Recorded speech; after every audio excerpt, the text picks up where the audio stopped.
Hello everybody, Sandy Levy, RMT again. I'm back with more fun information. Last time I was here with Massage Media, we talked about some treatments. So now we're going to talk about some great new assessment tool that I've picked up in a new company that I've co-founded. This company is called Fast3dscreen. Fast3dscreen is used by the Kinesense program system, which was developed out of Alberta. And this system was based on kinetics, which was done through Microsoft at one point in time. Microsoft 360 had a kinetic movement thing. They've gotten more advanced with it now. So it's now the world's most advanced 3D markerless tracking system. So what I'm going to do today is we're going to have somebody come in. We're going to go through a kinematic AI movement screen.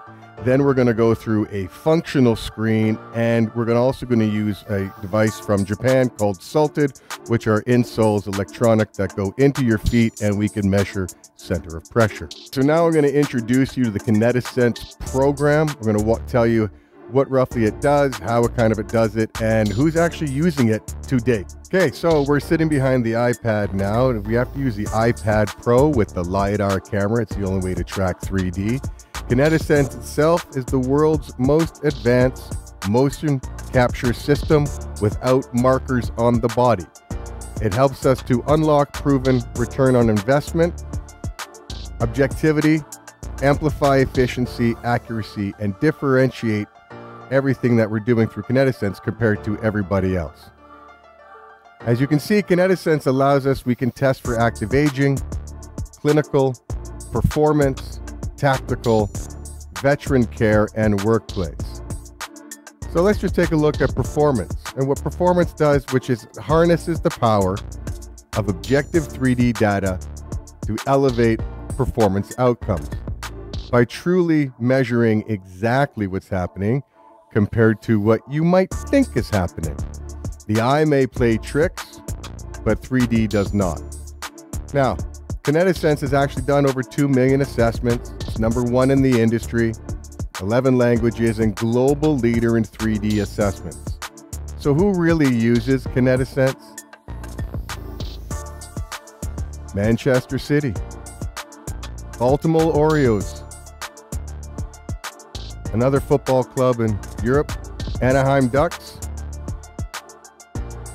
Brazil football team, Manchester United, Vertical Sports Performance, which is high-level training, Zing Performance, which is military training, another football club in Europe, the United States Performance Center.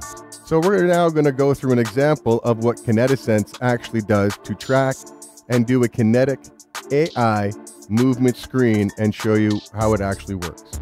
All right, so Brian, the first thing we're going to do is we're going to do something called a forward bend, which is going to let me know how much movement you have to be able to touch your toes. So first I'm going to calibrate you. Now I'm going to have you turn to face the wall over that side for me. Perfect. Now you just stay right there. I'm going to calibrate the system to you. Now all I want you to do is bend forward and touch your toes as far as you can go without pain. Good. And come on back up for me. That's perfect. Thank you. Now what I'm going to just calibrate you. Good. Now what I'm going to do is I'm going to press record. Now I'd like you to bend forward and touch your toes for me, please, within pain-free range. Great. And come on back up. Perfect. And then it just records it. Let it go through. Good. A good 100 and some odd degrees. Excellent. We'll save that. Now we're going to move to the next move. Okay, Brian, now we're going to go into something called extensions. You're going to just bend backwards, but don't bend your knees. If you look at the tutorial, she just bends her back backwards. So all I want to do is we're going to count to 3. 1, 2, 3, bend backwards. Good, and come on back up. Great, thank you. Brian, we're just going to bend backwards. Let me calibrate you. And 3, 2, 1. Can you please bend backwards so it can track you? Excellent. And come on back to neutral. Great job. Through it and save. All right, Brian, here we go. We're going to now bend to the left. 3, 2, 1. Bend your body to the left, please. Good. Come on back up. Excellent. I'm going to calibrate your body. 0. Okay, now record. Brian, can you please bend your body to the left for me, please? Excellent. And come on back up. Great job. Make sure it's recorded here. Excellent. Okay, Brian, now we're going to go do the opposite side. We're going to do the right. So can you please bend to the right side for me? Good. Come on back up. Excellent. Okay, Brian, I'm just going to calibrate you so we get you back at 0. Now I'm going to record. Please bend to the right side. Excellent. Come on back up. Great job. Recorded. Excellent. Good. Okay, Brian, we're going to do what's called an overhead squat. So if I can get you to please squat as far as you can go within pain-free range, please. And back up for me. Beautiful. Thank you. So now what we're going to do is we're going to record it. Brian, and count of 3, 2, 1. I'm recording. Can you please squat for me? Excellent. Record. Excellent. Good. Save that. Brian, what we're going to do now is a lunge. Your left foot will stay forward. Your right leg will come behind you. Okay? And it's going to be a full lunge where the knee will drop to the floor. Again, all within pain-free range. When you're ready, please bring your right leg backwards and do the lunge. Down. Come on back up. Good. Okay, Brian, we're going to do a lunge where you're going to have your left leg forward and your right leg is going to come behind you. Go ahead. All the way down. Come on back up. Thank you. What we're going to do now is our right leg will be forward. Our left leg will come behind us. When ready, 3, 2, 1. Bring your left leg behind and come on back up to neutral. Okay, Brian, can you now bring your left leg behind you into a lunge? All the way down and all the way back up. Excellent. Okay, Brian, yeah, we're going to get into this 90-degree angle. And what we're going to do is we're going to slowly just bring the arms back as they can within pain-free range. Whenever you're ready, 3, 2, 1. Bring the arms back. Good. And relax, please. Perfect. Thank you. All right, Brian, now what we're going to do is just rotate the arms backwards in pain-free range just so we can get the degrees at the shoulder for me. Excellent. Good. And you can relax now. All right, Brian, we're going to do something now called true balancing. It's a 20-second balance position. You're going to bring one leg up in a military style. Okay, you're going to have your hands on your hips and your eyes closed. If you feel like you're going to fall, please do not. Drop the leg. Get your standard position, get the leg back up as soon as you can. I'll tell you as time gets further down, but it'll be 20 seconds. But don't fall, just drop the leg, step, bring the leg back up to get your balance. So Brian, we'll start with left foot down on the count of 3, 2, 1. Hands on hips, right foot up, eyes closed, military style.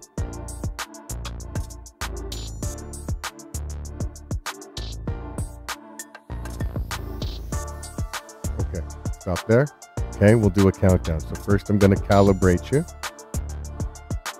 Okay, ready? 3, 2, 1. Hands on hips. Right leg up. Eyes closed. Keep going. Remember to touch that foot if you have to. Bring it back up. 10 seconds left. Keep going. 5 seconds. 3, 2, 1. Perfect. All right, Brian. So now we're going to do the other side. So you're going to have your right leg down, left leg up, hands on hips, eyes closed. Just going to calibrate you first. Start you off at 0. And then we're going to record. 3, 2, 1. Bring that knee up. Go. Left knee. Good. Good. 15 seconds left. Again, if you have to tap, tap it away, but bring that back up. 10 seconds. Good. 5 seconds left. 4, 3, 2, 1. Excellent. Okay, Brian, we're going to do the last test now. It's called vertical jump. All I simply want you to do is squat all the way down, and you're going to jump as hard as you can to try and reach the ceiling with your head. Yeah, simple. Okay, whenever you're ready, 3, 2, 1, go ahead. Perfect. Okay, let me just calibrate. Good, and go ahead whenever you're ready. Squat down and explode up. 16 inches, not bad. Okay. Okay, Brian, so now what we're going to do is we're going to do the vertical jump again, because what this does is not only tracks each side separately. So first it'll track one side, then it'll track the other side. And how does it kinematic sequence from ankle to knee to hip to thorax to head? Okay, so it's going to track it on both legs. That's why we do 2. Okay, so we're going to do one more. And here you go. Whenever you're ready, squat down and jump as hard as you can. Good. You actually got an inch higher than you did before, which is perfect. Okay, so here we've got Brian's assessment, and it's broken down with all his moves. So what does Kinesense do? It helps us give us a functional planar map of his entire system, what he's gone through. So overall, he's got a moderate score of 77%. At his age, he should be a lot higher, so he's got some issues. But let's kind of break him down on each move that he did. The first ones he did, bending forward and touching his toes, was great, 100%. Going backwards, 100%. Going to the left or right, we're still also really, really well done. So he's pretty stable in moving that way. Overhead squat, though, we notice a problem. He's only about 70% when he should be closer to 80, so he probably has some flexibility issues. Reverse lunge was pretty good, on average 81%, which means he can go backwards. His shoulder movement, which we call posture angel, which checks the shoulder joint, was really good at 91%. Here's where his failures are. His balance and his vertical jump is not where it should be for someone of his age. So how do I really break this down in Kinesense? How does it does it? It gives us a couple of indexes. So it gives me an idea of what's really wrong and what's really happening. So his balance index is 33%. It's in the orange. He's got lots of problems with balance. We'll have to work on that. Which now his flexibility is one of the reasons why he's got no balance, because his flexibility is only moderate at 57%. Great core stability, good dynamic posture, even his lower extremity power, 69%, not bad. His functional asymmetry is great, which means he moves in his patterns pretty well and stable. But here's the problem, because of his balance and inflexibility, he's now susceptible to injury at 50%. He may not have known he's so susceptible to injury, but now at least he can be aware. So how does Kinesense break this down even further to get even further data?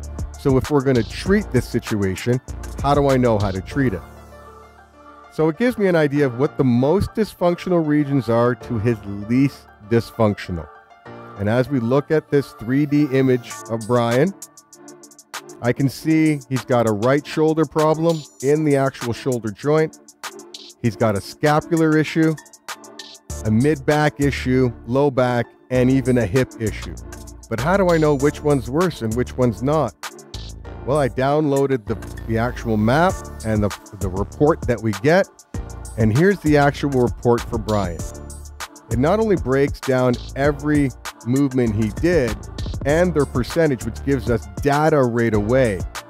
It actually tells me which joint is most dysfunctional and what the joint is supposed to do in dysfunction type, to which joint is least dysfunctional that I don't need to worry about as much. So in Brian, his right shoulder, it's supposed to be mobile, and it's only mobile 25%. So 75% of his ability of his shoulder is lost. We'll have to work on getting more stretches and more mobility for his shoulder. Whereas right scapula, it's supposed to be stable, which means it moves one way, inferior superior. At 53%, it's not stable where it should be. It's sliding too much, probably to the left or right, which means his muscles are pulling this bone joint the wrong way. He can't sit in the position he should be. His thoracic joints here in his mid-back is 71% mobile, but that's still 30% of his ability to rotate is now lost. A lot of that has to do with his scapula being dysfunctional and the shoulder due to muscle tension, creating this imbalance. And as we move down his SI joint left and right, so his whole lower back, because he sits all day, is not as mobile as it should be in his left hip. So for me as a therapist, I would focus on his most dysfunctional to his least dysfunctional. I'd give him mobility movement for his shoulder and corrective exercises for his scapula, and at the same time give him more stretches for his thorax, SI joint, and hip. The point is to get him kinematically moving at a high level to decrease his risk of susceptibility to injury. As we see, he's at 50%. We need to get him down even lower to 25% or less. Okay, the great thing about Kinesense is they also offer a patient app which is free for the client. This way they can get their assessments. So I've already made my account and downloaded the app. So I'm going to open the app, and as I open the app, it says, "Welcome, Sandy," and I can now see all my assessments. And if I go to the assessments example, I'll go to one of them. It now shows me all my exams, all my tests, and breaks it down with details, so then I can take this app to either any healthcare practitioner, or I can take this app with me to the healthcare practitioner I'm working with, and we can then treat the body and figure out what's exactly going on based on this fabulous assessment.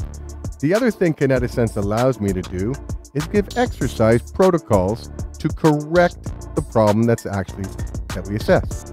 So the app gives us protocols that we can look up, corrective exercises, which comes with videos for us to watch, for me to actually be able to now follow this video, and it gives exactly how many reps, how many sets, restoration, what joint it's working with, whether it's mobility or stability, and whether it's one side or both sides. And all I need to do as the client is just follow the app or the program that was given to me through Kinesense. It's easy, it's simple to follow. Okay, so I wanted to thank everybody for being able to see the assessment program that we did, how Kinesense works. Let's talk about how Fast3D Screen can help you and your clinic. So if you go to our website, Fast3dscreen.ca, and what this does is this will allow you to give information on what we actually do to help you increase your ROI, growth, client outcomes, and give you personalized 3D data. So we have 15 ways to help you at your being the clinic owner increase ROI overall. One, we help you get more profitable for a clinic by helping you get more interest in getting the assessments done, charging it through insurance, and being able to get more and more people done through the assessments, which allows you to see more clients per hour. By using technology, it gives you a greater client retention, and we use evidence-based approach to assess and test, which gives you the data you need. And again, this is at no cost to your clients because it's covered by extended healthcare under this assessment. So if you need us to come out to your clinic, if you'd like us to help you increase your ROI overall, or just more information, or you personally want to get assessed from Fast3D Screen, look us up. You can email us from the website, and we'd be more than happy to come on out, give you a demo, or put you through the program.